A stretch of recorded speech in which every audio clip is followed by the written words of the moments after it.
மாண்புமிகு அம்மா அவர்கள் உடல்நிலை பாதிக்கப்பட்ட பொழுது டாக்டர்கள் மருத்துவர்கள் கைவிட்ட நிலையில்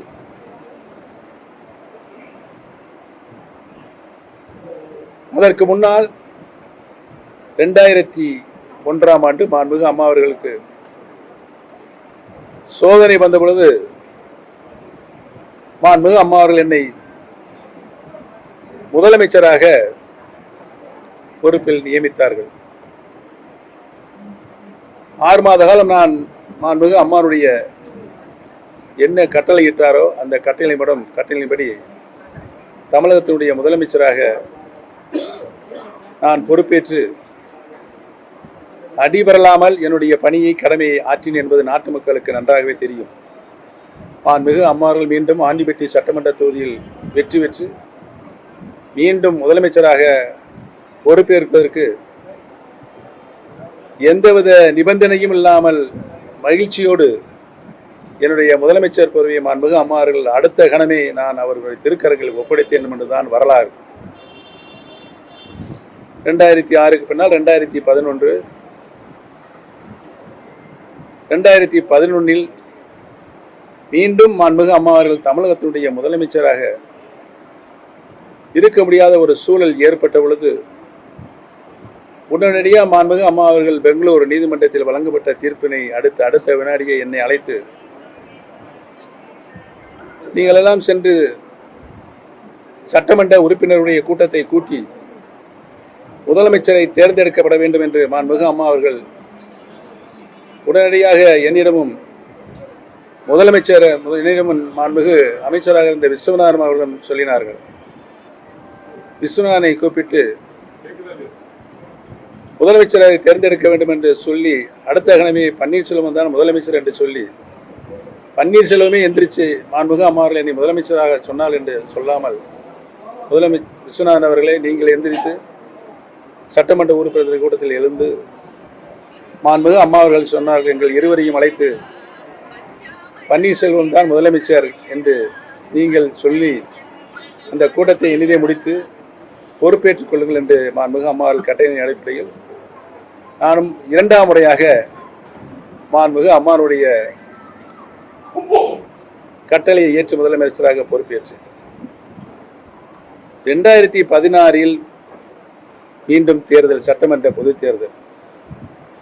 அந்த சட்டமன்ற பொதுத் தேர்தலில் மாண்புமிகு அம்மாள் 234 தொகுதிகளிலும் இரட்டை இலை சின்னத்தை நிறுத்தி 234 தொகுதிகளிலும் நம்முடைய கூட்டணி மகத்தான வெற்றி பெறுவதற்கு மாண்புமிகு அம்மா அவர்கள் தன்னுடைய உடல்நிலையை பாராமல் தமிழ்நாடு முழுவதும் சுற்றுப்பயணம் செய்து மீண்டும் மாண்புமிகு அம்மா அவர்கள் முதலமைச்சராக அரியணையில் அமர்ந்து அதற்கு பின்னாலே மாண்புமிகு அம்மா அவர்கள் நம்மை விட்டு பிரிகின்ற ஒரு சூழல் ஏற்பட்டது. அந்த சூழல் ஏற்பட்டவுடன் என்னை முதலமைச்சராக பொறுப்பேற்க வேண்டும் என்று சில பேர் என்னை அணுகி என்னிடம் ஒரு கருத்தை சொல்லினார்கள்.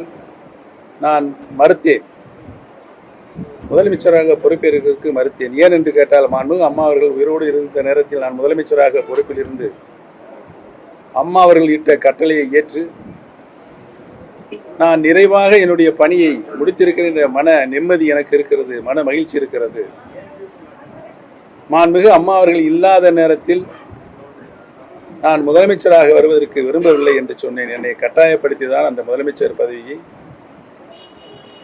ஒப்புக்கொள்ள வைத்தார்கள் என்பதுதான் வரலாறு. இதற்கு முன்னால் நடைபெற்ற அத்தனை பேட்டிகளிலும் பத்திரிகை துறை நண்பர்களை சந்திக்கின்ற நேரத்திலும் நான் வெளிப்படையாக எந்த நேரத்தில் நான் முதலமைச்சராக பதவியை ஏற்றுக்கொண்டேன் என்பதையும் முதலமைச்சர் பதவியை தந்த அந்த தெய்வத்திற்கு எந்தவித துரோகமும் நம்பிக்கை துரோகம் இல்லாமல் அப்படியே நான் திருப்பி கொடுத்த வரலாறு தான் என்னுடைய வரலாறு என்று மாண்புமிகு அம்மா அவர்களை என்னுடைய மகன் ஜெயபிரதீப் அவருடைய இல்ல வரவேற்பு இல்ல திருமணத்தில் மாண்புமிகு அம்மா அவர்கள் நடைபெற்ற அந்த திருமணத்தில் மாண்புமிகு அம்மா அவர்களே நெகிழ்ச்சியோடு இந்த நிகழ்வை சுட்டி காட்டினார்கள் என்பதுதான் எனக்கு கிடைத்த வரலாற்றில் ஒரு சான்றிதழ் பத்திரம் என்றே நான் உணர்கின்றேன். என்னுடைய குடும்பத்தார்கள் அனைவரும் உணர்கிறார்கள்.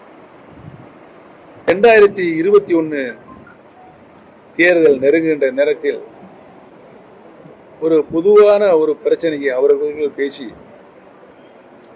தலைமை கழகத்தில் ஒரு கூட்டத்தை கூட்ட சொன்னார்கள். நான் தலைமை கழக நிர்வாகிகளின் கூட்டத்தை கூட்டினேன். அதில் மாவட்ட கழக செயலாளர்களை இரட்டை பதவி என்று நம்முடைய கழகத்தில் இருக்கிறது, அதை ஒற்றை பதவியாக கொண்டு வர வேண்டும் என்ற ஒரு புதிய பிரச்சனையை கிளப்பினார்கள். இந்த இரட்டை தலைமை பதவியை கொண்டு வந்ததே திரு எடப்பாடி பழனிசாமி தான் என்பதை நான் இங்கு சுட்டிக்காட்ட கடமைப்பட்டேன்.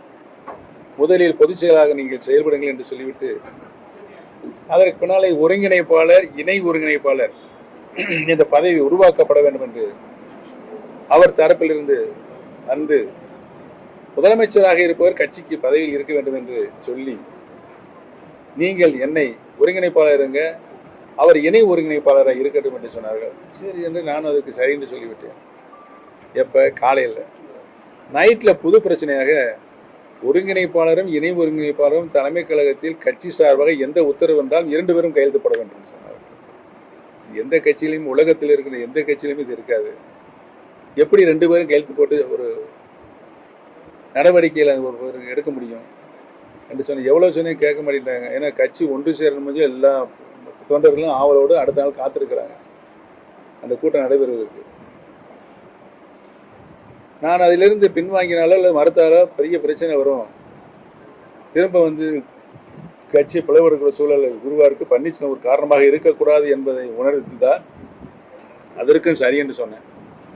முன்னக்கூடியே யார் அவரை சொன்னாலும் சரி, என்னைய சொன்னாலும் ஒரு கேரக்டர் அசாசினேஷன், அவருடைய குணநலங்களுக்கு மிகப்பெரிய விமர்சனங்கள் வருமே, அதெல்லாம் நம்ம தவிர்ப்பது நல்லது இல்லையா தேர்தலில்? ஏன்னா நம்மளுக்கெல்லாம் ஒரு நல்ல படிப்பினை இருக்குது. 1980 எதிரும் புதிருமாக இருந்த காங்கிரசும் திமுகவும் கூட்டணி, எதிரும் காங்கிரசும் திமுக கூட்டணி, தலைவர் அண்ணா திமுகவில் தேர் நிற்கிறாரு. இவங்க 2 கூட்டணி போட்டாங்க, யார்? காங்கிரஸும் திமுக. ஆளுக்கு 117, 114, 214 பிரிச்சுக்கிட்டாங்க நம்பர்ஸை. இப்போ தலைவர் கேள்வி கேட்குறாரு, சரி ரொம்ப சந்தோஷம், நீங்களாம் எதிரும் புதிருமா இருந்தீங்க, இப்போ ஒன்று சேர்ந்துருக்கிறீங்க, உங்களுக்கு என்னுடைய வாழ்த்துக்கள். யார் முதலமைச்சர், காங்கிரஸா திமுகவான்னு கேட்டார். அப்போதான் எங்கள் பிரச்சனை வந்துச்சு, பல்வேறு மன வருத்தங்கள் அதெல்லாம் இருந்துச்சு. இங்கிட்டு 4 பேர் பேச, அங்கிட்டு ஒரு 4 பேர் பேச, கடைசியில் என்னாரு, தலைவர் எந்திரிச்சு சுற்றுப்பயணம் போனார். நான் என்ன தவறு செய்தேன், என்னை ஏன் நீக்கினீங்க? 77 மாண்புமிகு புரட்சி தலைவர் முதலமைச்சராக வந்தார். அங்கே ஆண்டு கொண்டிருந்த காங்கிரஸ் ஆட்சியை கலைச்சிட்டாங்க. கேட்டார், மீண்டும் மாண்புமிகு புரட்சி தலைவர் 80 2ஆம் முறையாக முதலமைச்சராக வந்தார். அதான் வரலாறு. அந்த வரலாறு நம்முடைய அனைத்து இந்திய அண்ணா முன்னேற்றத்திற்கு வர வேண்டுமா? அதனால் நீங்களே முதலமைச்சராக இருந்து போங்க, எனக்கு அந்த பிரச்சனை கிடையாது அப்படின்னு சொன்னது. அதை கேட்காம அப்போ அறிவிக்க சொன்னாங்க. என்னையவே நானே வெளியே பேட்டி கொடுத்து அறிவிக்க சொன்னாங்க. அதையும் செஞ்சேன். இதுக்கு மேலே யார் ஒத்துழைப்பு கொடுப்பா? புரிஞ்சா? பொதுக்குழு கூட்ட வேண்டும் என்று வருடத்திற்கு ஒரு தடவை பொதுக்குழு, 6 மாதத்துக்கு ஒரு தடவை செயற்குழு கூடும். செயற்குழு முடிஞ்சு பொதுக்குழு 1 வருஷத்துக்கு கழிச்சு கூட்டுறோம். தீர்மானங்களை தீர்மானங்கள் நான்லாம் உட்கார்ந்து நானும் எடப்பாடி பழனிசாமி 23 தீர்மானங்களை எழுத்துப்பூர்வத்தில் கொண்டு 2 பேருமே அதில் கையெழுத்து போட்டுருக்கோம். 20 தீர்மானங்கள் நிறைவேற்றும் என்று கையெழுத்து போட்டாச்சு. பொதுக்குழு அன்று காலை 7 மணிக்கு எடப்பாடி பழனிசாமி கிளம்பிட்டார். எங்க பொதுக்குழு கிளம்பிட்டார். என்ன 10 மணிக்கு தான் பொதுக்குழு, 7 மணிக்கே வண்டி போய்கிட்டு இருக்கேன்னு என்ன கேட்டேன். முதலமைச்சர் கூட்டத்துக்கு போறாரு. அவனை எதுக்கு 7 மணிக்கே போறாரு அப்படின்னு சொல்லி நான் யோசனை விட்டு நான் அவசரம் குளிச்சுட்டு கிளம்புறேன். கிளம்பும்போது ஒரு இடத்துலையும் என்னை நிப்பாட்டி போகக்கூடிய சூழ்நிலை இருந்துச்சு. கடைசியில் அண்ணா பிள்ளை ஆர்ச் இருக்குல்ல, அண்ணா நகரில், அந்த ஆர்ச்சுக்கிட்ட போய் இவர் பேசிகிட்டு இருக்காரு. ஒரு பெரிய கூட்டத்தை கூட்டி பேசிக்கிட்டு இருக்காரு. நான் ஒரு கிட்டத்தட்ட அவர் பேச்சு கேட்குற இடத்துல ஒரு கிலோமீட்டர் தள்ளி நின்றுட்டு இருக்கேன். 45 நிமிஷம் 50 நிமிஷம் நான் அந்த இடத்துல நிற்கிறேன். அது வரைக்கும் அவர் பேசிகிட்டே இருக்கார். நான் அப்புறம் ஏன் இந்த மாதிரி இது பண்ணுறாங்க அப்படின்னு சொல்லிட்டு ஒரு ஏசி வந்தார், police AC, assistant commissioner. Sir இவங்க பர்பஸாகவே அங்கே நின்று பேசிகிட்டு இருக்காங்க, கொடுத்துருக்காங்க, நீங்கள் இந்த வழியை கடந்து போகக்கூடாது, தடை பண்ணுறதுக்காண்டி இருக்கிறாங்க அப்படின்னு சொல்லி என்னை அவர் கூட்டிட்டு போய் இன்னொரு வழியில் போய் மண்டபத்துக்கு போயிட்டேன். நான் எனக்கு பின்னால் அவர் 1 மணி நேரம் தான் வந்தார். போனோன்னா மகாலிங்கன் அவர் அண்ணன் பின்னால் வந்துட்டு இருக்காரு, நீங்கள் உட்காருங்கன்னு சொல்லிட்டு ஒரு ரூமில் உட்கார வச்சாங்க. அவர் வந்து அந்த ரூமுக்கு பக்கத்து என்னை கடந்து என்னை பார்த்துட்டு திரும்ப அங்கே போயிட்டு திரும்ப வந்து மண்டபத்துக்கு போயிட்டார். என்னை கூப்பிட்றாங்க. அன்னைக்கு நடந்தது. இருவரும் சேர்ந்து நடந்த பொதுக்குழு வரவேற்பை சொல்லியாச்சு. இறந்தவர்களுடைய இரங்கல் தீர்மானமும் இப்போ நிறைவேற்றியாச்சு. அதற்கு பின்னாலே நான் எழுந்து ஆண்டனுடைய வரவு செலக்கை வாசிக்க வேண்டும். அதை கூட வாய்ப்பு கொடுக்கல. சிவி சண்முகம் இழந்து இந்த 23 தீர்மானம் ரத்து செய்யப்படுகிறது லெப்டினன்ட் அப்படி சொல்லி அவர் போய் உட்காந்துட்டாரு. தீர்மானம் கொண்டு வருவதற்கு முன்பாகவே தீர்மானம் ரத்து செய்யப்படுகின்ற உரிமை யாருக்குன்னா பொதுக்குழு எல்லா பொதுக்குழு உறுப்பினரும் விவாதம் பண்ணி அதை நிறைவேற்றப்பட வேண்டும். இல்லாட்டி தீர்மானங்கள் ஏதோ ஒன்று ரெண்டு நீக்கலாம். இவரே பூரா தீர்மானத்தை நீக்கிறாரு. இது மிகப்பெரிய சட்ட விரோதம். அதற்கு முன்னால் நடைபெற்ற பொதுக்குழுவிலே மாண்புமிகு அம்மா அவர்கள் தான் நிரந்தர பொதுச் செயலாளர் அப்படின்னு ஒரு தீர்மானம் நிறைவேற்றி அதுக்கு பின்னால் நம்ம யார் எந்த மீட்டிங்ல எது பேசினாலும் அம்மா உயிரோடு இருக்குன்னு சொன்னோம், அம்மா மறைந்த பிறகு சொன்னோம். அதை வந்து இவங்க என்ன செய்யறாங்க, அதை நீக்கிட்டு இவரை பொதுச் செயலாளர் அறிவிக்கிறாங்க பொதுக்குழுவில். இதெல்லாம் வந்து 2 பேர் இருக்கிறதுல என்ன வரதெல்லாம் பண்ணிக்கிறாங்க. நாங்கள் போனப்போ நாங்கள் சரி இது ஒரு சரியில்லாமல் போய்கிட்டு இருக்கு, நான் வரவு செலவு கூட படிக்க விடாமல் என்ன செய்கிறாங்க, திட்டம் போடுறாங்க, கலவரத்தை உருவாக்க நினைக்கிறாங்கன்னு சொல்லிட்டு நான் வந்து அவர்கிட்ட சொல்கிறேன். ஏன்னா நீங்கள் என்ன செய்கிறாங்க, இல்லை வாங்க எந்திரிச்சிருங்க நம்ம போயிடலாம்ல. நானும் மனோஜ் வைத்தியலிங்கம் இவர் 3 பேரும் அமைதி எந்திரிச்சு போகிறேன். ஜெயசிட்டி பரவாயில்ல. எங்கள் மீது வந்து தண்ணீர் பாட்டில் எடுத்து அடிக்கிறாங்க. நான் கட்சியினுடைய பொறுப்பில் இருக்கிறேன், பொருளாளராக இருக்கிறேன், துணை முதலமைச்சராக இருக்கிறேன். இவ்வளவு வந்து கட்சிக்கு வந்து அனைத்து இடைத்தேர்தலும் நான் தான் பொறுப்பில் இருந்து மாண்புமிகு அம்மா அவர்கள் சொன்ன பணி நிறைவாக செய்து கொடுத்துருக்கிறேன். மதுரையில் நடந்த மேற்கு, ராஜன் செல்லப்பா இடைத்தேர்தல், செல்லூர் ராஜு இடைத்தேர்தல், திருமங்குளம் இடைத்தேர்தல், முத்துராமலிங்கம், சாத்தாங்குளத்திலிருந்து கும்மிடிப்பூண்டி வரைக்கும் நான் பொறுப்பாளர் வந்து இடைத்தேர்தலை பூரா நடத்துகிற அம்மா அவர்கள் கட்டளையிட்டு நான் நிறைவாக அந்த பணியை புதுக்கோட்டை, சங்கரங்கோயில், நம்ம போஸ் நாடாளுமன்ற தொகுதி இவ்வளவு பணிகளையும் மாண்புமிகு அம்மாவுடைய மனதிற்கேற்றால் நிறைவாக செய்து முடித்திருக்கிறேன். கொஞ்சம் கூட ஒரு மரியாதை இல்லாம பன்னீர்செல்வம் என்ற நபர் அரசியலில் எந்த மூலையிலும் இருக்கக்கூடாது என்ற தவறான முடிவெடுத்து எல்லா காரியமும் ஒன்னொன்னா செஞ்சு முடிக்கிறாங்க.